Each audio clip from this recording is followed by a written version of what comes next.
नाही, 65 इमारतींसंदर्भात मुख्यमंत्री, उपमुख्यमंत्री, इथले खासदार, आमदार यांनी सगळ्यांनी आम्हाला आश्वस्त केलं होतं की कोणत्याही प्रकारची कारवाई या 65 इमारतींमधील रहिवाशांवरती होणार नाही.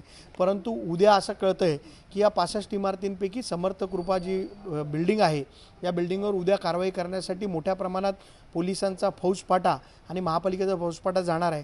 परंतु मी आपल्याला सांगू इच्छितो की ही जी कोर्टाची ऑर्डर आहे ही ऑर्डर मल्हार हाईट्स या बिल्डिंगच्या नावाने झालेली आहे आणि KDMCनी जी लावलेली कारवाई आहे समर्थ कृपा नावाने लावलेली आहे. हा KDMCचा जो भोंगळ कारभार आहे, कोर्टाने दिलेली ऑर्डर ही मल्हार हाईट्सच्या नावाने असताना समर्थ कृपा बिल्डिंगवरती कोणत्या अधिकाराने KDMC कारवाई करते.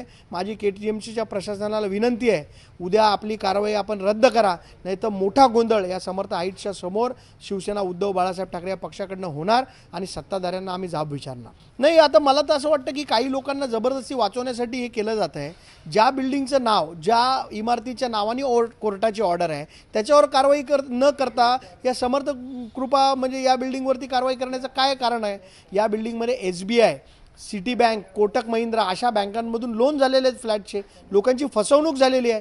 माझं म्हणणं आहे, पहिले त्या बिल्डरला जेलमध्ये टाका आणि त्याच्यानंतर लोकांवर कारवाई करा.